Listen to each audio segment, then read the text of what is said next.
नमस्कार, मैं हूं शफ़ान अंसारी। 22 के महासमर में आज हम सबसे पहले बात करेंगे क्या यूपी चुनाव भी आतंकियों के निशाने पर था। अभी तक के जो खुलासे हुए हैं उससे जो जानकारी सामने आई है उससे पता चला है कि अयोध्या के साथ साथ त्योहारी सीजन में भी आतंकी बड़ा हमला करने की फिराक में थे। नमस्कार, मैं हूं आपके साथ धीरेन्द्र अवस्थी। महासमर के सफर में आज हम ये भी जानेंगे कि आखिर यूपी में बुलडोजर वर्सेज एलएमजी की जंग क्यों छिड़ती जा रही है। बीजेपी सरकार के बुलडोजर अभियान ने विपक्ष की परेशानी क्यों बढ़ा दी है। क्या बीजेपी की बिसात पर विपक्ष फंसता जा रहा है।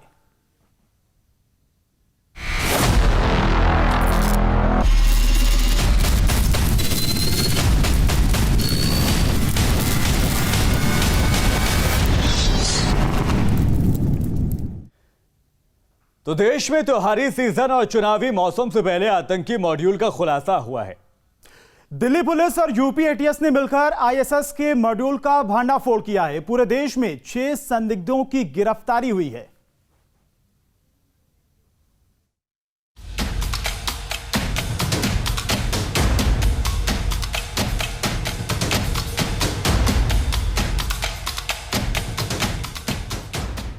इन चेहरों को गौर से पहचान लीजिए। ये आपके बीच स्लीपर सेल के रूप में मौजूद थे।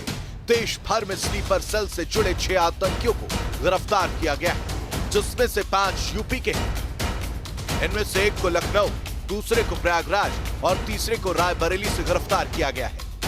आईएसआई स्पॉन्सर्ड मॉड्यूल को बस्ट किया गया है। 4 जनपदों में एक साथ रेड की गई। ये जनपद लखनऊ, रायबरेली, प्रतापगढ़ तथा प्रयागराज हैं। एक लाइव आईईडी भी प्रयागराज जनपद से बरामद हुआ है। सरकार का भी कहना है कि दहशतगर्दों को किसी भी कीमत पर बर्दाश्त नहीं किया जाएगा। उनके खिलाफ कड़ी से कड़ी कार्रवाई की जाएगी। है कि ऐसे कुछ लोग जो उत्तर प्रदेश को चुनाव के समय, त्योहार के समय डिस्टर्ब करना चाहते थे, शांति को क्षति पहुंचाना चाहते थे, हमारी पुलिस ने उन लोगों को बेनकाब किया है, पकड़ा है। और जांच में ये भी सामने आया है कुछ विदेशी तत्व भी शामिल हैं जहां इन लोगों ने ट्रेनिंग पाई थी। तो ऐसे लोगों को भी हम बेनकाब करेंगे, अंतर्राष्ट्रीय स्तर पर भी बेनकाब करेंगे। और जो उत्तर प्रदेश में पकड़े गए हैं लोग, इनको ऐसी सजा देंगे कि आने वाली पुश्तें इनको याद करेंगी। मोहम्मद आमिर जावेद को लखनऊ से गिरफ्तार किया गया है। हालांकि परिवार उसे बेकसूर बता रहा है।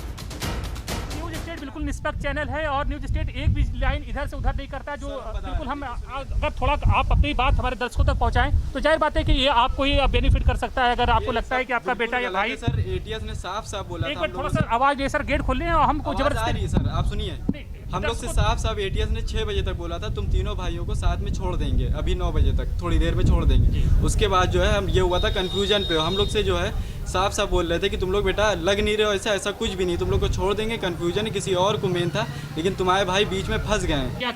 क्या एटीएस से आप कुछ कहना चाहेंगे। जाहिर बात है कि बहुत से अधिकारी आपको सर बस यही कहना चाहेंगे कि एक बार फिर से कंफ्यूजन देख लें जो हो रही है, इसको दूर कर लें। क्योंकि जो है जैसा वो लोग कह रहे थे कि कल तक छोड़ देंगे, उनका कोई श्योरिटी नहीं है। सर वही करें, वो एक बार फिर से जांच कर लें पूरी। ऐसा कुछ नहीं, उनका नाम कहीं नहीं आएगा। इसी तरह ज़ीशान कमर को प्रयागराज से और मूलचंद उर्फ लाला को रायबरेली से गिरफ्तार किया गया है। इस गिरफ्तारी के बाद यूपी एटीएस पूरी तरह से अलर्ट है। शहर शहर छापेमारी अभियान भी चलाया गया। त्योहारी सीजन और चुनाव से पहले आतंकी यूपी और देश के अलग अलग हिस्सों को निशाना बनाने की फिराक में थे, लेकिन समय रहते ही सुरक्षा एजेंसियों ने इनके नापाक इरादों को नाकाम कर दिया।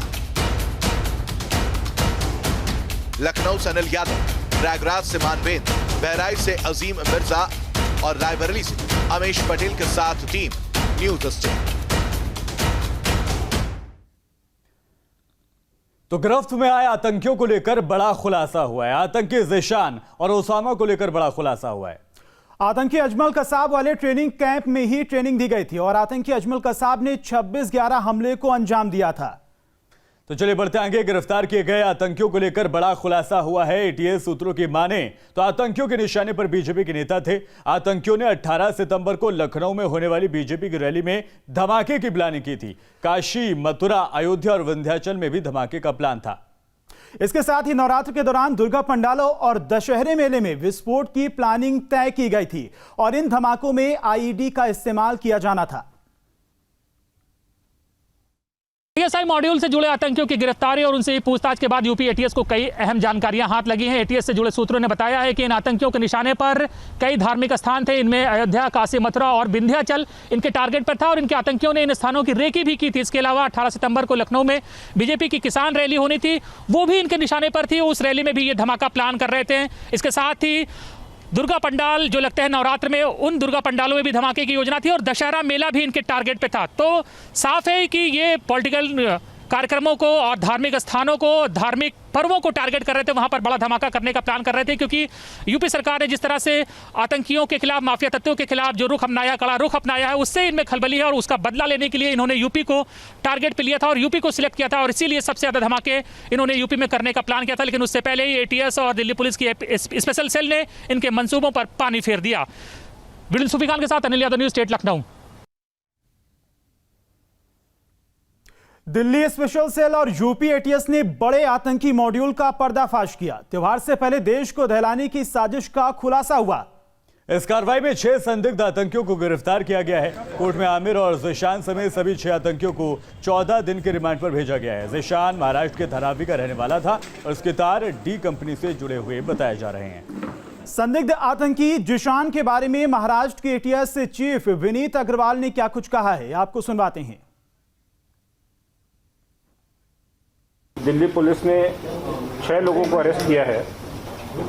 उसमें से एक आदमी धारावी मुंबई का रहने वाला है। तो उसका नाम है, आपको पता ही होगा, जान मोहम्मद अली मोहम्मद शेख। जान मोहम्मद अली मोहम्मद शेख ये आदमी धारावी में रहता था। मैं बताना चाहूँगा कि इसका पुराना एक रिकॉर्ड है। पाकिस्तान में डी कंपनी के साथ इसके संबंध होने का लगभग 20 साल पुराना रिकॉर्ड है। हमारी नज़र में ये आदमी था, लेकिन ये इन्फॉर्मेशन कि ये जो केस हुआ है, ये इन्फॉर्मेशन हमारे पास नहीं थी।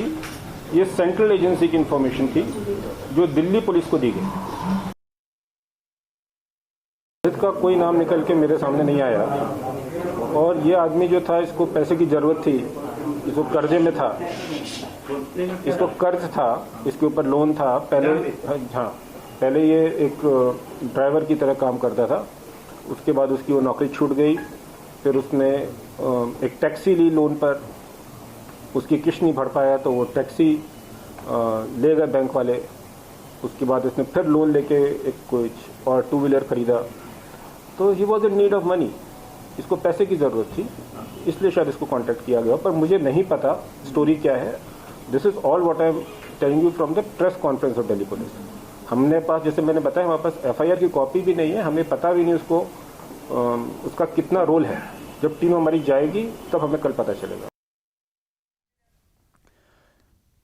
इस खबर पर ज्यादा अपडेट के साथ हमारे संवाददाता अनिल यादव जुड़ गए हमारे साथ। अनिल यादव, इस पूरे मामले में कल इसी वक्त गिरफ्तारी की खबर ब्रेक की थी न्यूज स्टेट ने।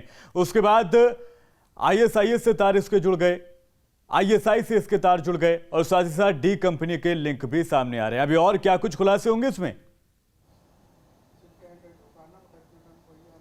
बिल्कुल, देखिए, इन्वेस्टिगेशन अभी गोइंग ऑन है, चल रही है, धरपकड़ जारी। पूरे देश में छापेमारी हो रही है। एटीएस, दिल्ली पुलिस की स्पेशल सेल, महाराष्ट्र एटीएस और दूसरे स्टेट की तमाम एजेंसियां हैं, वो इन्वॉल्व हैं इस पूरे गैंग को बस्ट करने में, इसकी जांच को आगे बढ़ाने में। निश्चित ही देखिए, ये बहुत बड़ी प्लानिंग थी, देश को एक तरह से फिर बार 26/11 की तरह दहलाने की। बहुत बड़े स्तर पर धमाका प्लान किया गया था, खासकर यूपी इनके बहुत बड़े टारगेट पे था। यूपी में पॉलिटिकल रैलीज, जो पॉलिटिकल प्रोग्राम होते हैं पार्टियों को, वो उनके निशाने पे थे। धार्मिक तीज त्योहारों का मौसम बिल्कुल आने ही वाला है, वो धार्मिक तीज त्योहार इनके निशाने पे थे, धार्मिक स्थल इनके निशाने पे थे। जो पूछताछ में अब तक खुलासा हुआ है उससे यही पता चला है कि जिस तरह से यूपी ने अभी आतंकियों के खिलाफ और इस तरह के एंटी सोशल एलिमेंट्स के खिलाफ यूपी में जो कार्रवाई हुई है, यूपी पुलिस की, यूपी एटीएस की, उससे बौखलाए हुए ये तमाम संगठन और ये यूपी को और यूपी सरकार को एक तरह से सबक सिखाना चाहते थे और इसीलिए ने यूपी को सबसे ज़्यादा टारगेट पर रखा था और आईडी से ब्लास्ट करने का प्लान था। जो ज़ीशान प्रयागराज से पकड़ा गया, उसके पास से आईडी ब्लास्ट भी हुई है और अभी ज़्यादा दिन नहीं हुआ जब जुलाई में अलकायदा का इंडियन मॉड्यूल को भी एटीएस ने बस्ट किया था, उनके पास से तमाम हथियार मिले थे और बम धमाका करने के जो साजो सामान है वो बरामद हुआ था। तो जाहिर बात है कि बड़ा गैंग है, 3 या 6 लोगों का नहीं है, बहुत से लोगों का पकड़ा जाना बाकी है। लेकिन मुश्किल यही है कि अब इस गैंग का खुलासा होने के बाद इनके जो दूसरे गुर्गे थे वो सभी भूमिगत हो गए हैं, उन्हें जमीन खोद कर निकालना बहुत मुश्किल है एजेंसियों के लिए। लेकिन एजेंसियां इसी काम के लिए जानी जाती है, खासकर यूपी एटीएस, वो जरूर निकालेगी और जो भागे हुए हैं वो भी जल्द पकड़ में आएंगे, इस बात की पूरी संभावना है। और एडीजी ने कहा भी है कि जांच जो है पूरे प्रदेश में चल रही है और तमाम जो एजेंसियां हैं उनसे कोऑपरेट कर जांच को आगे बढ़ाया जा रहा है। अनिल, जब से इन आतंकियों की गिरफ्तारी हुई है तब से लगातार बड़े खुलासे हो रहे हैं। कई धार्मिक स्थलों को निशाना बनाने का इनका प्लान था। बीजेपी की जो रैलियां होने वाली थी किसानों को लेकर, उसको वहां पर धमाका करने की बड़ी साजिश ये लोग करने वाले थे। ये अकेले 6 लोगों का काम नहीं हो सकता है। इनकी कौन कौन मदद कर रहा था, कहां से लिंक इनके जुड़े हुए थे, इसके बारे में क्या कुछ अपडेट मिल पाई है? बिल्कुल, देखिए इसमें आईएसआई का हाथ है और जो डी कंपनी है वो भी इन्वॉल्व है। आईएसआई इन सब काम को बखूबी अंजाम देने के लिए जानी जाती है। उसका नेटवर्क है इंडिया में अभी भी मौजूद है। भले ही हमारी एजेंसियों ने काफ़ी काम किया हो, लेकिन उसके अभी भी जो उनके फिक्रमंद है, उनसे हमदर्दी रखने वाले लोग हैं, वो अभी भी देश में मौजूद है। और डी कंपनी का भी नेटवर्क पूरे देश में फैला हुआ है। तो डी कंपनी ने लॉजिस्टिक सपोर्ट इस गैंग को पहुंचाया था। और जिस तरह से 90 के दशक में डी कंपनी ने विस्फोटक मुहैया कराए थे बंबई समेत तमाम इलाकों में धमाके के लिए, इस बार भी डी कंपनी उसी नेटवर्क का इस्तेमाल करके इनको विस्फोटक मुहैया कराने वाली थी। और काफ़ी हद तक विस्फोटक इन तक पहुंचा भी था, लेकिन ये अपनी साजिश को अंजाम नहीं दे पाए। उससे पहले ही इनका भंडाफोड़ हो गया और हथियार और तमाम इनके जो लोग हैं वो पकड़े गए हैं। और जाहिर बात है कि ये 6 लोगों का गैंग नहीं है, इसमें कम से कम 2 दर्जन से ज़्यादा लोग हैं जो फरार हो चुके हैं और जिनकी तलाश जो है वो अभी भी शिद्दत से तमाम एजेंसियां कर रही हैं। ठीक है, अनिल यादव रहेगा मेरे साथ और तमाम अपडेट के लिए भी आगे जुड़ेंगे आपसे। फिलहाल बहुत शुक्रिया तमाम जानकारी के लिए। 22 के महासमर में खबरें लगातार जारी हैं। रुक रहे एक छोटे से ब्रेक के बाद स्वागत है आपका। यूपी की सियासत में इन दिनों बुलडोजर और एलएमजी को लेकर सियासत शुरू हो गई है। समाजवादी पार्टी बीजेपी सरकार की माफिया के खिलाफ जारी कार्रवाई को लेकर सवाल उठा रही है। अखिलेश यादव ने तंज कसते हुए कहा था कि बीजेपी को अपना चुनाव चिन्ह बुलडोजर रख लेना चाहिए। वहीं अखिलेश के वार पर पूर्व डीजीपी और राज्यसभा के सांसद ब्रजलाल ने पलटवार किया है। ब्रजवाल ने समाजवादी पार्टी पर हमला बोलते हुए कहा कि उन्हें एलएमजी को अपना चुनाव निशान बना लेना चाहिए।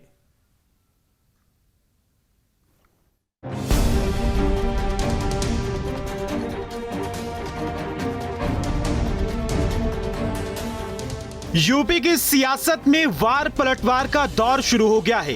बीजेपी और समाजवादी पार्टी के बीच शब्दों की जंग शुरू हो गई है।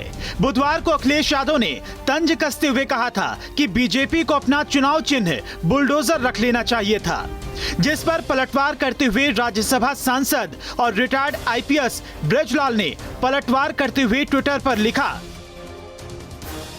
कि समाजवादी पार्टी का चुनाव चिन्ह साइकिल की जगह एलएमजी होना चाहिए, जो बिल्कुल उपयुक्त है। अखिलेश यादव जी यही एलएमजी मुख्तार अंसारी ने कृष्णानंद राय की हत्या के लिए मंगाई थी, जो जनवरी 2004 में एसटीएफ ने पकड़ी थी। आपके पिताश्री ने पोटा से मुख्तार को बचा लिया था। मैंने कहा है कि समाजवादी पार्टी का चुनाव चिन्ह एलएमजी लाइट मशीन गन होना चाहिए, क्योंकि इस लाइट मशीन गन का समाजवादी पार्टी से सीधा संबंध है। मैं बताना चाहूंगा कि मुख्तार अंसारी जो समाजवादी पार्टी का पाला हुआ है, इस आदमी ने 2004 में कृष्णानंद राय को मारने के लिए लाइट मशीन गन मंगाई थी। अब आपको सुनाते हैं कि समाजवादी पार्टी के अध्यक्ष अखिलेश यादव ने बीजेपी को अपना चुनाव चिन्ह बुलडोजर रखने की नसीहत क्यों दी थी। सरकार को अपना चुनाव चिन्ह बुलडोजर रख लेना चाहिए।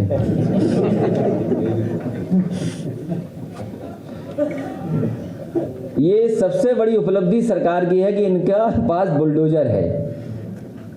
बुलडोजर में स्टीयरिंग होता है। अभी बुलडोजर इधर चल रहा है, स्टीयरिंग घूम जाएगा तो बुलडोजर किधर चलेगा। वहीं अखिलेश यादव के बयान पर डिप्टी सीएम केशव प्रसाद मौर्य ने भी हमला बोला है। केशव प्रसाद मौर्य ने कहा है कि अपराधी ही समाजवादी पार्टी को चलाते हैं और इसके लिए AK-47 ही चुनाव चिन्ह होना चाहिए। हमारी पार्टी तो बुलडोजर जो अपराधी हैं, माफिया हैं, अवैध कब्जेदार, उन पर चलाती है, लेकिन समाजवादी पार्टी तो अपराधियों के बल पर चलती है। इसलिए उनको अपनी पार्टी का चुनाव निशान AK-47 राइफल रख लेना चाहिए। राज्यसभा सांसद ब्रजलाल के वार पर समाजवादी पार्टी ने भी हमला बोला है। समाजवादी पार्टी ने ऑपरेशन क्लीन पर सवाल उठाते हुए कहा कि बीजेपी को अपना चुनाव चिन्ह LMG कर लेना चाहिए। सुप्रीम कोर्ट ने भी कई नोटिस जारी किया उत्तर प्रदेश सरकार को, राज्य मानव अधिकार आयोग ने भी नोटिस जारी किया। तो अगर वाकई में निर्दोषों की हत्या करनी है, उनके इनकाउंटर करवाने हैं, तो जो चुनाव चिन्ह सांसद महोदय को पसंद है LMG, मेरे ख्याल से वो रख लें, कोई बुराई नहीं है।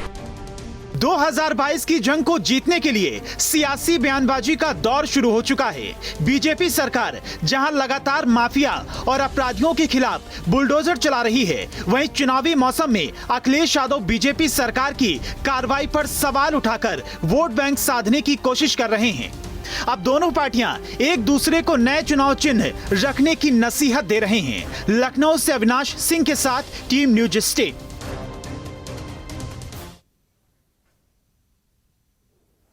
योगी सरकार ने माफिया की काली कमाई पर चोट 4.5 साल में 1900 करोड़ रुपए से ज्यादा की संपत्ति जब्त की। मुख्तार गैंग के 244 सदस्यों पर कार्रवाई हुई है और 150 से ज्यादा अपराधी मुठभेड़ में ढेर भी किए गए हैं। 2800 से ज्यादा अपराधी मुठभेड़ में घायल हुए हैं और जिसके बाद उनके ऊपर गैंगस्टर एक्ट भी लगाया गया है। 3700 से ज्यादा अपराधियों को गिरफ्तार किया गया है। और बड़ी खबर है, 2022 की विधानसभा चुनाव को लेकर आम आदमी पार्टी ने 100 उम्मीदवारों की लिस्ट जारी कर दी है। तो बड़ी खबर आ रही है, लखनऊ से आम आदमी पार्टी ने यूपी चुनाव के लिए अपने प्रत्याशियों का ऐलान कर दिया है। इस वक्त की बड़ी खबर आपको बता रहे हैं, 2022 के विधानसभा चुनावों को लेकर आम आदमी पार्टी पूरी तरह से एक्टिव होती हुई दिखाई दे रही है। हालांकि पिछले कई दिनों से लगातार तैयारी आम आदमी पार्टी की तरफ से की जा रही थी और अब से 2 साल पहले से कहा जा सकता है कि संजय सिंह को पूरी जिम्मेदारी उत्तर प्रदेश के चुनावों को दी गई थी।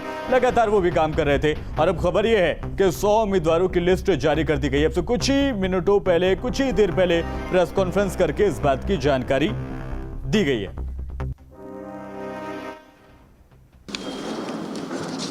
आज आम आदमी पार्टी उत्तर प्रदेश में अपने 100 विधानसभा प्रभारियों की सूची जारी कर रही है और ये 100 विधानसभा प्रभारी हमारे संभावित प्रत्याशी और उम्मीदवार अपने अपने क्षेत्रों से होंगे। इस मंशा के साथ आम आदमी पार्टी ने इन 100 विधानसभा प्रभारियों का चयन किया है। इस सूची में सबसे ज्यादा प्रतिनिधित्व पिछड़े वर्ग के लोगों को 35 कैंडिडेट आम आदमी पार्टी की ओर से पिछड़े वर्ग के कैंडिडेट्स को बनाया गया है। इस सूची में डॉक्टर भी हैं। और हमारे संवाददाता निखिल हमारे साथ फोन लाइन पर जुड़ गए। निखिल, सबसे पहले आम आदमी पार्टी ने अपने प्रत्याशियों का ऐलान किया यूपी में।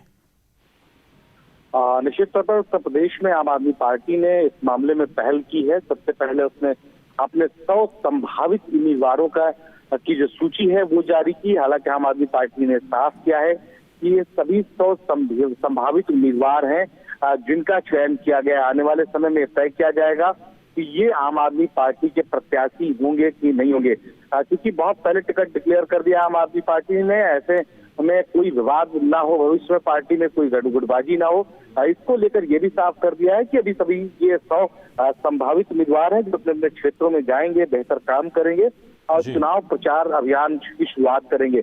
आने वाले समय में पार्टी ये तय करेगी कि इनमें से कौन से लोग हैं जो बेहतर काम कर रहे हैं, यानी कहीं अगर संभावना होती है किसी उम्मीदवार को बदलने की तो आप नजर बनाए रखेगा। बहुत शुक्रिया फिलहाल इस तमाम जानकारी के लिए। तो आम आदमी पार्टी ने प्रेस कॉन्फ्रेंस करके अपने संभावित उम्मीदवारों के नाम का ऐलान कर दिया। फिलहाल 22 के महासमर में अभी के लिए इतना ही।